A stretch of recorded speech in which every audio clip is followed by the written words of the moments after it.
పార్టీలకు అతీతంగా అర్హులైన ప్రతి ఒక్క లబ్ధిదారునికి కాంగ్రెస్ ప్రభుత్వం సంక్షేమ పథకాలు అమలు చేస్తుందని వరంగల్ పశ్చిమ శాసనసభ్యులు నాయని రాజేందర్ రెడ్డి అన్నారు. గ్రేటర్ వరంగల్ మున్సిపల్ కార్పొరేషన్ పరిధిలోని 29వ డివిజన్లో మేయర్ సుధారాణి అధ్యక్షతన ప్రజాపాలన వార్డు సభ జరిగింది. లబ్ధిదారుల నుండి ఇందిరమ్మ ఇండ్లు మరియు కొత్త రేషన్ కార్డు దరఖాస్తులు తీసుకున్నారు. కాంగ్రెస్ ప్రభుత్వం ఎన్నికల మేనిఫెస్టోలో పెట్టిన విధంగా 6 గ్యారెంటీలు అమలు చేశామని, ప్రభుత్వం పేద ప్రజల కోసం అనేక సంక్షేమ పథకాలు ప్రవేశపెట్టి వారి అత్యున్నత స్థాయికి ఎదిగేలా చేయాలని లక్ష్యంతో ఉందని, ప్రజలు ఎవరు దళారులకు తావివ్వకుండా నేరుగా అధికారులను సంప్రదించాలని, ఎవరైనా లబ్ధిదారుల నుండి డబ్బులు వసూలు చేస్తే వారిపై కఠిన చర్యలు ఉంటాయని నాయని హెచ్చరించారు.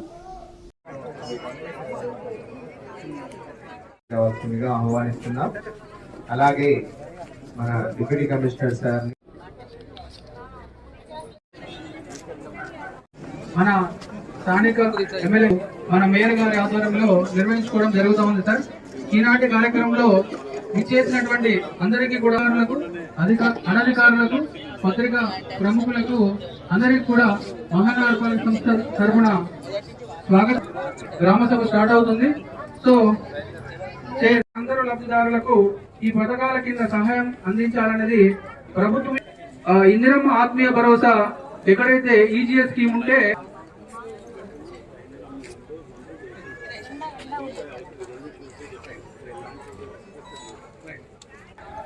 కొత్త రేషన్ కార్డుల గురించి మాట్లాడుకున్నట్లయితే ప్రభుత్వం దగ్గర ఉన్న వివరాల ఆధారంగా రేషన్ కార్డు లేని నిరుపేదలను గుర్తించి అర్హులైన నిరుపేదలందరికీ కొత్త రేషన్ కార్డుల పంపిణీకి ఏర్పాట్లు చేస్తున్నాము. మీ సేవ ద్వారా ఇంతే కాకుండా ఎవరైనా కొత్తగా దరఖాస్తులు ఇవ్వదలుచుకుంటే వీటిని కూడా స్వీకరించి పరిశీలన చేయబడతాయి. అదేవిధంగా ఈరోజు వార్డు సభకు హాజరు కాలేని వారు మండల కేంద్రం లేదంటే మున్సిపల్ కేంద్రంలో ప్రజా రేషన్ కార్డులు జారీ చేయబడతాయి.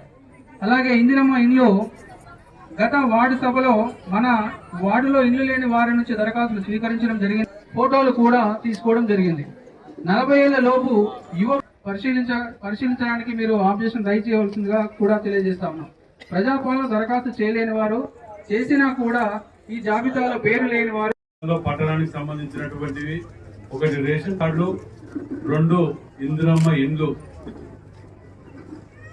మరి కొన్ని వాస్తవాలు మాట్లాడుకోవాలంటే కూడా వరంగల్ వెస్ట్ అంటే మన నియోజకవర్గంలో గత 10 ఏళ్లలో ఎవరికైనా ఒక్కటైనా ఇల్లు వచ్చిందా? ఎవరైనా ఇల్లు వచ్చిందమ్మా గతంలో 10 ఏళ్లలో? కానీ ఇచ్చిన వాగ్దానానికి రేవంత్ రెడ్డి గారు ముఖ్యమంత్రి గారు వీటన్నిటి మీద దృష్టి పెట్టుకొని అర్హులైన ప్రతి ఒక్కరికి ఇందిరమ్మ ఇల్లు రావటానికి మీ దగ్గర గతంలో దరఖాస్తులు తీసుకోవడం జరిగింది. ఆ దరఖాస్తులన్నీ కూడా వెరిఫై చేసిన తర్వాత ఎవరు అర్హులు కాదు అనే లిస్టుని ఇవాళ ఇక్కడ బోర్డు అంటించి ఇక్కడ అధికారుల దగ్గర లిస్టు పెట్టుకొని ఉంటారు. మరి అందరూ ఈ లిస్టులను చెక్ చేసుకొని ఎవరెవరు అర్హులు ఉన్నారో చూసుకోవాలి. ఎవరి పేర్లు అయితే రాలేదో వారిని తిరిగి నమోదు చేర్చుకునే ప్రయత్నం చేసుకోండి. ఇవాళ ఒక్కరోజు 5 గంటల వరకు ఇక్కడ ఉంటుంది. కానీ రేపటి నుంచి కార్పొరేషన్ పరిధిలో లేకపోతే ఎంఆర్ఓ ఆఫీసుల్లో ఈ దరఖాస్తులు మళ్ళా స్వీకరించబడుతుంది. ఒక్కరితోటి అయిపోయేది కాదు. ఇంతకుముందు పెద్దలు చెప్పినట్టు కూడా ఇది నిరంతర ప్రక్రియ. అర్హులైన ప్రతి ఒక్కరికి ఇచ్చే వరకు రేషన్ కార్డు కానివ్వండి, ఇండ్లు కానివ్వండి, మీరందరూ కూడా తెలియని వాళ్లకు తెలియపరిచి వారితో నమోదు చేయించుకునే అవకాశం కల్పించుకోండి. ఎందుకంటే ఈ అవకాశం చాలా ఏళ్ల తర్వాత వచ్చింది.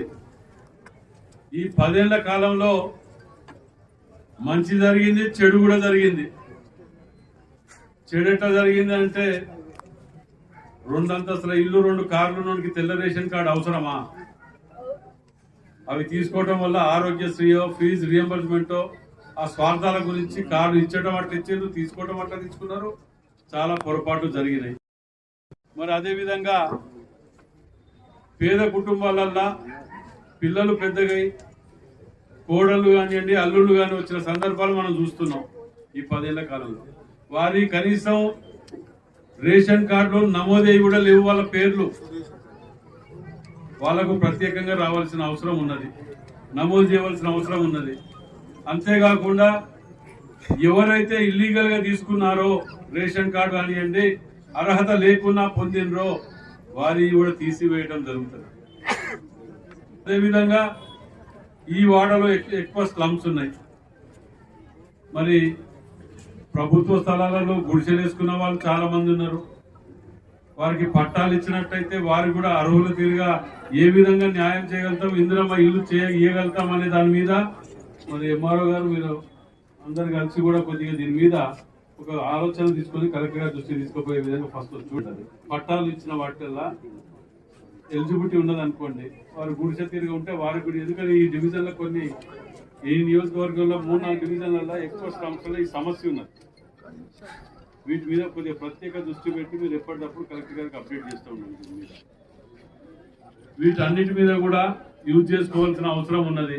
ఇది 26వ తారీఖు వరకు 24వ తారీఖు వరకు కార్యక్రమం తిరగటం అయిపోయిన తర్వాత నేను ఈ సంవత్సర కాలంలో రావాల్సిన నిధులు నియోజకవర్గానికి ఏ నియోజకవర్గానికి తేని నిధులు మన నియోజకవర్గానికి తెచ్చుకోగలిగిన ముఖ్యమంత్రి గారి దయ